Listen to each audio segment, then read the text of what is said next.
Okey, Assalamualaikum dan selamat pagi. Bersama saya Cikgu Abdullah. Okey, Cikgu Fizik. Okey, kita akan buat satu hari satu soalan Okey.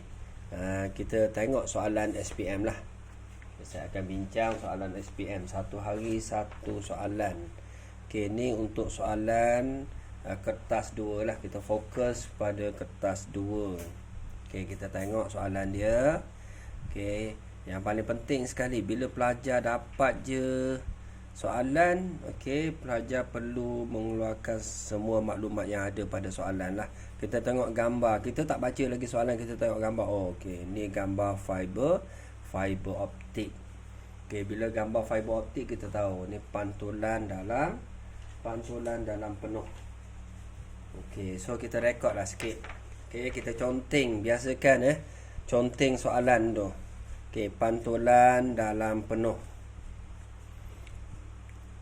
Pantulan dalam penuh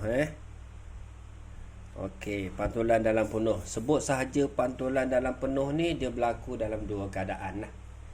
Okey, yang pertama sekali daripada medium tumpat ke kurang tumpat. Okey, yang kedua, waktu bila dia berlaku, okey, insiden sinar tuju okey, lebih besar daripada sudut genting, critical angle. So ada dua keadaan dekat situ. So pelajar perlu kuasai lah.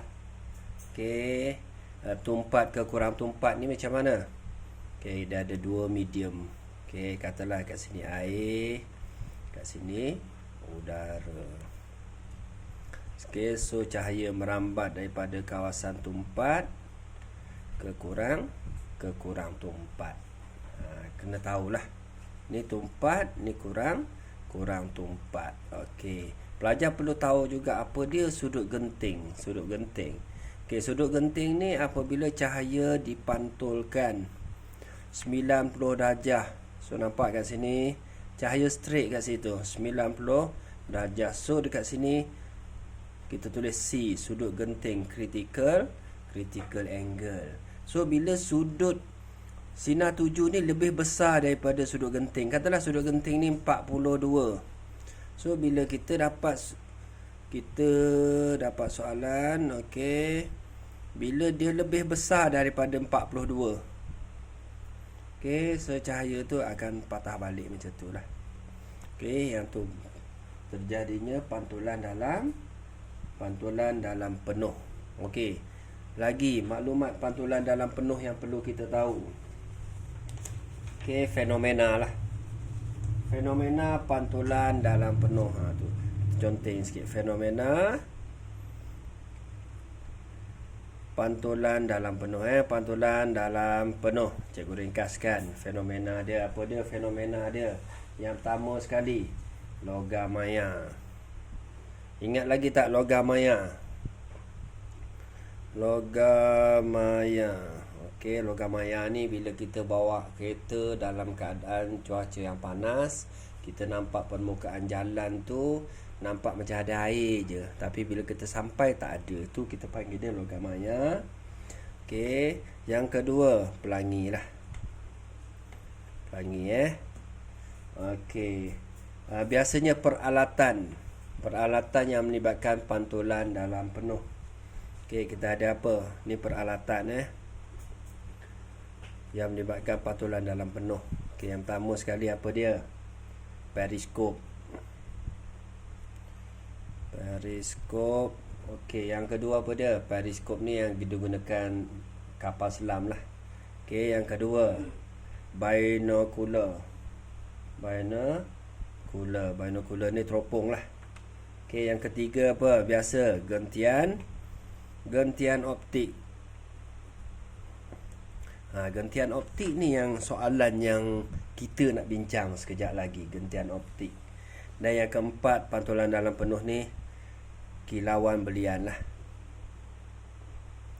Kilauan berlian. Okey, kita tengok soalan yang pertama. Okey, nampak saja soalan Okey, gambar fiber optik. Okey, baru kita baca soalan Raja 2 menunjukkan kereta rentas serabut optik yang terdiri daripada dua lapisan kaca yang mempunyai indeks biasan yang berbeza Dia ada dua lapis ni kaca yang mempunyai indeks biasan yang berbeza. Kaca yang membentuk teras dalam Y, teras dalam ni Y. Okey, disalut dengan kaca yang berlainan jenis berbentuk lapisan luar X. Ni Y. Yang ni yang luar ni X. Okey, soalan yang pertama.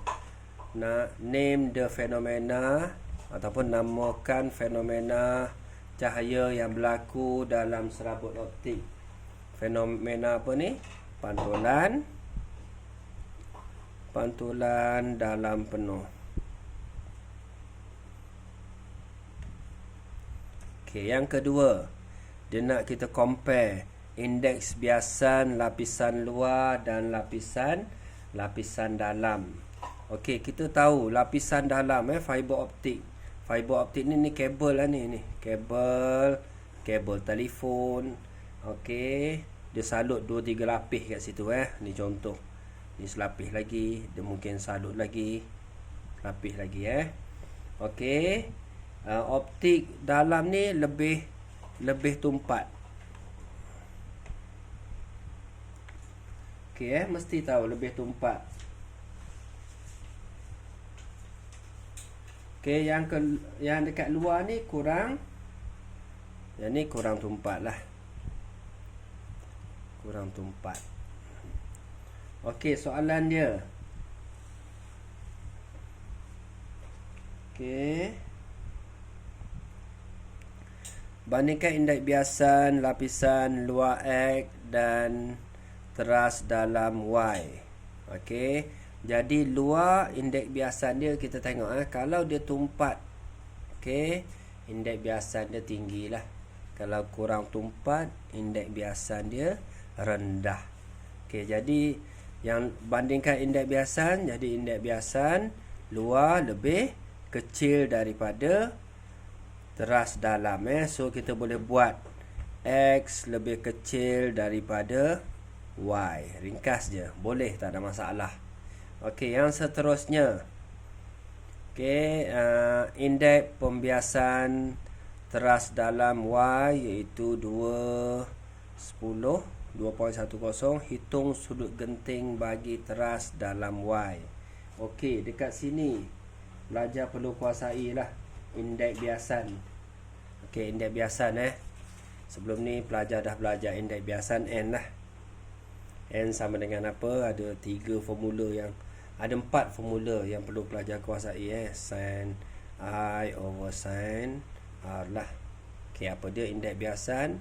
Bila bahagi macam ni dia mesti ada perkataan apa? Nisbah. Sin I kepada sin R. Okey, yang kedua. Okey, untuk soalan indeks biasan, ingat lagi tak pelajar? N sama dengan 1/sin C. Okey, yang seterusnya. Okey, pelajar boleh ingat tak? Yang seterusnya. N sama dengan D besar bahagi dengan D kecil. Okey, D besar ni dalam nyata lah. Nyata. Ni dalam ketara ketara. Okey, last kali N sama dengan C per dengan V lah. Ni kelajuan cahaya dalam vacuum. Vakum lah, vacuum Ni kelajuan cahaya dalam medium. Ni perlu pelajar kuasai. So ada 4 formula dekat situ Okey, kita tengok untuk soalan ni. Indeks pembiasan teras dalam Y. So NY, indeks biasan dia berapa? 2.10 kat situ. Hitung sudut genting bagi teras Y. So pelajar perlu cari daripada formula ni kita nak cari sudut genting. So N sama dengan 1/sin C, sudut genting. Okey, nak cari sudut genting macam mana? N dah ada kan? So yang ni bawa naik atas lah.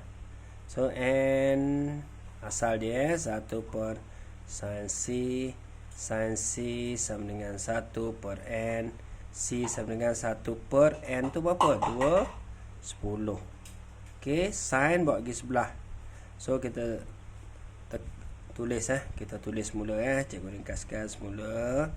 C sama dengan sin nanti 1 per 2.10.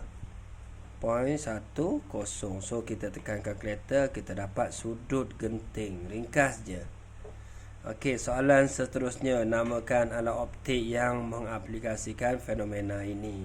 Tadi kita dah bincang alat optik apa dia, nak tulis periskop boleh, binocular boleh, gentian optik boleh. Okey, so kita tulis periskop lah. So ringkas je, satu hari kita bincang satu soalan. Okey, terima kasih.